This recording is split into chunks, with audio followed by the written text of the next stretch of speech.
Hi friends, welcome to Soumya's cooking channel. ಯಾರೆಲ್ಲ ನಮ್ಮ channel subscribe ಮಾಡ್ಕೊಂಡಿಲ್ವೋ ಪ್ಲೀಸ್ ಒಂದು ಸಬ್ಸ್ಕ್ರೈಬ್ ಮಾಡ್ಕೊಳ್ಳಿ. ಇವಾಗ ನಾನು ತುಂಬ ಕ್ವಿಕ್ಕಾಗಿ ಹಾಗೆ ಈಸಿಯಾಗಿ ಮಾಡುವಂತಹ ರೆಸಿಪಿನ ತೋರಿಸ್ತಾ ಇದ್ದೀನಿ. ಈಗ ಮಾವಿನಕಾಯಿ ಸೀಸನ್ ಆಗಿರೋದ್ರಿಂದ ಮಾವಿನಕಾಯಿ ಬಳಸ್ಕೊಂಡು ಮಾವಿನಕಾಯಿ ತವೆ ಮಾಡೋಣ ಅಂತ ಅಂದ್ಕೊಂಡಿದ್ದೀನಿ. ಅದನ್ನು ಹೇಗೆ ಮಾಡೋದು, ಏನೇನು ಇದಕ್ಕೆ ಇಂಗ್ರೀಡಿಯೆಂಟ್ಸ್ ಬೇಕು ನೋಡೋಣ ಬನ್ನಿ.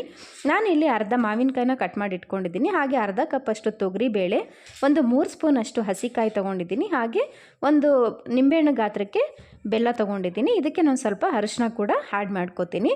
ಹಾಗೆ ಇದು ಒಗ್ಗರಣೆಗೆ ಬಂದು ಸಾಸಿವೆ ಮತ್ತು ಹಿಂಗನ್ನ ಹಾಕೋತೀನಿ. ಹಾಗೆ ರುಚಿಗೆ ಎಷ್ಟು ಬೇಕಷ್ಟು ಉಪ್ಪು ಕೂಡ ತೊಗೊಂಡಿದ್ದೀನಿ. ಈಗ ನಾನು ಇದಕ್ಕೆ ಖಾರಕ್ಕೆ ಅಂತ ಹೇಳಿ ಹಸಿಮೆಣ್ಸಿನ್ಕಾಯಿ ಆಗಲಿ ಮೆಣಸಾಗಲಿ ನಾನು ಏನನ್ನು ಯೂಸ್ ಮಾಡ್ಕೋತಾ ಇಲ್ಲ. ನಾವೇನು ಡೈಲಿ ಯೂಸ್ ಮಾಡ್ಕೋತೀವೋ ಸಾಂಬಾರು ಪುಡಿ, ಅದನ್ನೇ 1 ಸ್ಪೂನಷ್ಟು ನಾನು ಇದಕ್ಕೆ ಸೇರಿಸ್ಕೋತೀನಿ. ಇಷ್ಟೇ ಇಂಗ್ರೀಡಿಯೆಂಟ್ಸು, ತುಂಬ ಕ್ವಿಕ್ಕಾಗಿ ಬೇಗ ಆಗುತ್ತೆ. ಫಸ್ಟು ನಾವು ಮಾವಿನಕಾಯಿನ ಬೇಯಿಸ್ಕೊಳ್ಳೋಣ, ಆನಂತರ ತೊಗರಿಬೇಳೆ ಕೂಡ ಬೇಯಿಸ್ಕೊಳ್ಳೋಣ. ನಾನಿಲ್ಲಿ ಕುಕ್ಕರ್ಗೆ ಮಾವಿನಕಾಯಿ ಹಾಕ್ಕೊಂಡು ಒಂದು ಅರ್ಧ ಗ್ಲಾಸಷ್ಟು ನೀರು ಸೇರಿಸಿ ಸ್ಟವ್ ಆನ್ ಮಾಡಿ 1 ವಿಸಲ್ ತೊಗೋತೀನಿ. ಅಷ್ಟೊತ್ತಿಗೆ ನಾನು ಅದೆಲ್ಲ ರೆಡಿ ಆಗೋಷ್ಟೊತ್ತಿಗೆ ನಾನು ಈ ಕಡೆ ಕಾಯಿ ಕೂಡ ನೀಟಾಗಿ ರುಬ್ಕೋಬೇಕು. ನಾನು ಕಾಯಿ ಅಷ್ಟೇ, ಇನ್ನೇನು ಅದಕ್ಕೆ ಆ್ಯಡ್ ಮಾಡ್ಕೋತಾ ಇಲ್ಲ. ಕಾಯಿ ಹಾಕ್ಕೊಂಡು ಒಂದು ಅರ್ಧ ಗ್ಲಾಸ್ ನೀರು ಸೇರಿಸ್ಕೊಂಡು ನೀಟಾಗಿ ಸಣ್ಣದಾಗಿ ರುಬ್ಕೊಳ್ಳೋಣ. ಕಾಯಿ ರುಬ್ಕೊಂಡು ರೆಡಿಯಾಗಿದೆ. ಈಗ ನೋಡಿ ಎಷ್ಟು ಚೆನ್ನಾಗಿ ನುಣ್ಣಗೆ ರುಬ್ಬಿದೆ ಅಂತ. ಈ ಕಡೆ ಮಾವಿನಕಾಯಿ ನಾನು ವಿಸಲ್ ಕೂಡ ಒಂದು ಕೂಗಿಸ್ಕೊಂಡು ಅದು ಕೂಡ ಹಾರಿತ್ತು. ಸೊ ಈಗ ಅದು ಬೇಯಿಸ್ಕೊಂಡಿರೋ ಮಾವಿನಕಾಯಿನ ಒಂದು ಬೌಲ್ಗೆ ಹಾಕೋತಾ ಇದ್ದೀನಿ. ಅದೇ ಕುಕ್ಕರ್ಗೆ ನಾನು ತೊಗರಿಬೇಳೆ ಕೂಡ ಸೇರಿಸ್ಕೊಂಡು ಬೇಯಿಸ್ಕೊತೀನಿ. ಯಾಕೆಂದರೆ ತೊಗರಿಬೇಳೆ ಮತ್ತು ಮಾವಿನಕಾಯಿ ಎರಡನ್ನೂ ಒಂದಕ್ಕೆ ಹಾಕಿ ಕೂಗಿಸ್ಬಿಟ್ರೆ ಅದು ಬೇಯೋದಿಲ್ಲ. ತೊಗರಿಬೇಳೆ ಬೇಯೋ ಸ್ವಲ್ಪ ನಿಧಾನ ಆಗುತ್ತೆ. ಹಾಗಾಗಿ ನಾನು ಮಾವಿನಕಾಯಿ ಮತ್ತು ಬೇಳೆ ಎರಡನ್ನೂ ಸಪ್ರೇಟಾಗಿ ಬೇಯಿಸ್ಕೊತಾ ಇದ್ದೀನಿ. ಈ ಕಡೆ ಅದು ಬೆಂದು ಕುಕ್ಕರ್ ಹಾರಿಸಿದ್ದೀನಿ. ಅದು ಆರೋಷ್ಟೊತ್ತಿಗೆ ನಾನು ಈ ಕಡೆ ಒಗ್ಗರಣೆ ಕೊಟ್ಕೋತೀನಿ. ಒಂದು ಪಾತ್ರೆ ಇಟ್ಕೊಂಡು ಅದಕ್ಕೆ ಒಂದು 2 ಸ್ಪೂನಷ್ಟು ಎಣ್ಣೆ ಸೇರಿಸ್ಕೊಂಡಿದ್ದೀನಿ. ಎಣ್ಣೆ ಕಾದ್ಮೇಲೆ ಒಂದು 1/4 ಸ್ಪೂನಷ್ಟು ಇಂಗು, ಅರ್ಧ ಸ್ಪೂನಷ್ಟು ಸಾಸಿವೆ, ಇಷ್ಟೇ ನಾನು ಒಗ್ಗರಣೆಗೆ ಹಾಕೋತಾ ಇರೋದು. ಕರಿಬೇವಿನ ಸೊಪ್ಪಾಗಲಿ ಬೆಳ್ಳುಳ್ಳಿ ಆಗಲಿ ಒಣಮೆಣ್ಸಿನ್ಕಾಯಿ ನಾನು ಏನು ಯೂಸ್ ಮಾಡ್ಕೋತಾ ಇಲ್ಲ.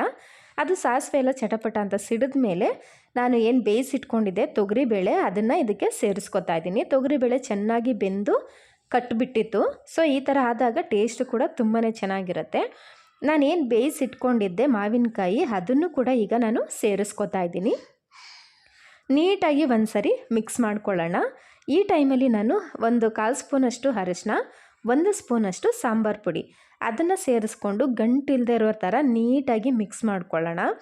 ಇದೇ ಟೈಮಲ್ಲಿ ನಾನು ಬೆಲ್ಲ ಕೂಡ ಸೇರಿಸ್ಕೋತೀನಿ. ಬೆಲ್ಲ ಹಾಕೋದ್ರಿಂದ ಏನಾಗುತ್ತೆ ಅಂದರೆ ಹುಳಿ, ಉಪ್ಪು, ಖಾರ, ಸ್ವೀಟು ಎಲ್ಲನೂ ಮಿಕ್ಸ್ ಆದಾಗ ಸಾಂಬಾರು ರುಚಿನೇ ಬೇರೆ ಆಗುತ್ತೆ. ಹಾಗೆ ಟೇಸ್ಟು ಕೂಡ ತುಂಬಾ ಚೆನ್ನಾಗಿರುತ್ತೆ. ಸೊ ಹಾಗಾಗಿ ನಾನು ಇದಕ್ಕೆ ಬೆಲ್ಲ ಕೂಡ ಸೇರಿಸ್ಕೊತಾ ಇದ್ದೀನಿ. ಇವಾಗ ಒಂದು 2ರಿಂದ 3 ನಿಮಿಷ ಅದನ್ನ ಚೆನ್ನಾಗಿ ಕುದಿಯೋಕ್ಕೆ ಬಿಟ್ಬಿಡೋಣ. ಏಕೆಂದರೆ ಅದು ಖಾರ ಎಲ್ಲ ಬೇಯಬೇಕು. ಸೊ ಹಾಗಾಗಿ ಒಂದು 2 ನಿಮಿಷ ಬಿಟ್ಟು ಒಂದು ಅರ್ಧ ಗ್ಲಾಸ್ ನೀರು ಕೂಡ ನಾನು ಸೇರಿಸ್ಕೊಂಡೆ. ಯಾಕೆಂದರೆ ಸ್ವಲ್ಪ ತಿಕ್ನೆಸ್ ಜಾಸ್ತಿ ಇತ್ತು. ಹಾಗಾಗಿ ಈಗ ನೋಡಿ ಒಂದು 2-3 ನಿಮಿಷ ಚೆನ್ನಾಗಿ ಬೆಂದಿದೆ. ಈ ಟೈಮಲ್ಲಿ ನಾನು ಕಾಯಿ ಆಡಿಸಿಟ್ಕೊಂಡಿದ್ನಲ್ಲ ಅದನ್ನು ಇವಾಗ ಸೇರಿಸ್ಕೋತೀನಿ. ಕಾಯಿ ಇದು ನೀವೇನಾದರೂ ಜಾಸ್ತಿ ಜನಕ್ಕೆ ಮಾಡೋದಾದರೆ ಕಾಯಿನ ಸ್ವಲ್ಪ ಜಾಸ್ತಿ ತೊಗೊಳ್ಳಿ. ಇಲ್ಲಿ ನಾನು ತೋರಿಸ್ತಾ ಇರೋ ಇಂಗ್ರೀಡಿಯೆಂಟ್ಸ್ ಬಂದು ಒಂದು 3ರಿಂದ 4 ಜನಕ್ಕೆ ಆಗುವಷ್ಟು. ಸೊ ಈಗ ನಾನು ಸ್ವಲ್ಪ ತಿಕ್ನೆಸ್ ಜಾಸ್ತಿ ಆಗಿತ್ತು, ಏಕೆಂದರೆ ಕಾಯಿ ಹಾಕಿದಾಗ ಸಾಮಾನ್ಯವಾಗಿ ಸಾಂಬಾರು ಗಟ್ಟಿ ಆಗುತ್ತೆ. ಸೊ ಹಾಗಾಗಿ ನಾನು ಸ್ವಲ್ಪ ನೀರು ಕೂಡ ಅದಕ್ಕೆ ಮಿಕ್ಸಿ ಜಾರಿಗೆ ಹಾಕ್ಕೊಂಡು ನೀಟಾಗಿ ಅದನ್ನೇ ವಾಶ್ ಮಾಡಿ ಇದಕ್ಕೆ ಹಾಕೋತಾ ಇದ್ದೀನಿ. ಹಾಗೆ ಸ್ವಲ್ಪ ಕೊತ್ತಂಬರಿ ಸೊಪ್ಪು ಲಾಸ್ಟಲ್ಲಿ ಹಾಕ್ಕೊಂಡು ಒಂದು 2 ನಿಮಿಷ ಚೆನ್ನಾಗಿ ಕುದಿಸ್ಕೊಂಡ್ರೆ ಮಾವಿನಕಾಯಿ ತವೆ ರೆಡಿ ಆಯಿತು. ನೋಡ್ತಾ ಇದ್ದೀರಾ, ನೀವು ತಿಕ್ನೆಸ್ಗೆ ಅನುಸಾರವಾಗಿ ನೀವು ಹಾಕೋಬೋದು. ಮುದ್ದೆಗಾದರೂ ಸ್ವಲ್ಪ ಗಟ್ಟಿ ಮಾಡ್ಕೊಳ್ಳಿ. ಅಕಸ್ಮಾತ್ ಬರೀ ಅನ್ನಕ್ಕೆ ಯೂಸ್ ಮಾಡ್ಕೋತೀವಿ ಅಂದರೆ ನೀವು ಸ್ವಲ್ಪ ತೆಳ್ಳಗೆ ಮಾಡಿಕೊಂಡ್ರೂ ನಡೆಯುತ್ತೆ. ನಾನಿಲ್ಲಿ ಮೀಡಿಯಮ್ ಆಗಿ ಮಾಡ್ಕೊಂಡಿದ್ದೀನಿ. ಇದು ಮುದ್ದೆಗೂ ಆಗುತ್ತೆ ಹಾಗೆ ರೈಸ್ಗೂ ಆಗುತ್ತೆ. ನೋಡ್ತಾ ಇದ್ದಾರಲ್ಲ, ಬಿಸಿ ಬಿಸಿ ಮಾವಿನಕಾಯಿ ತವೆ ರೆಡಿ ಆಯಿತು. ತುಂಬಾ ಚೆನ್ನಾಗಿರುತ್ತೆ ಟೇಸ್ಟ್ ಅಂತೂ. ಬಿಸಿ ಅನ್ನಕ್ಕೆ 1 ಸ್ಪೂನ್ ತುಪ್ಪ ಹಾಗೆ ಈ ಮಾವಿನಕಾಯಿ ತವೆ ಹಾಕ್ಕೊಂಡು ತಿಂದರೆ ಟೇಸ್ಟ್ ಅಂತೂ ತುಂಬಾ ಚೆನ್ನಾಗಿರುತ್ತೆ. ನೀವು ಒಂದು ಸಾರಿ ಟ್ರೈ ಮಾಡಿ. ಇವತ್ತಿನ ವ್ಲಾಗು ಕಂಪ್ಲೀಟ್ ಆಗಿದೆ ಫ್ರೆಂಡ್ಸ್. ಮತ್ತೆ ನೆಕ್ಸ್ಟ್ ವೀಡಿಯೋದಲ್ಲಿ ಸಿಗ್ತೀನಿ. Take care.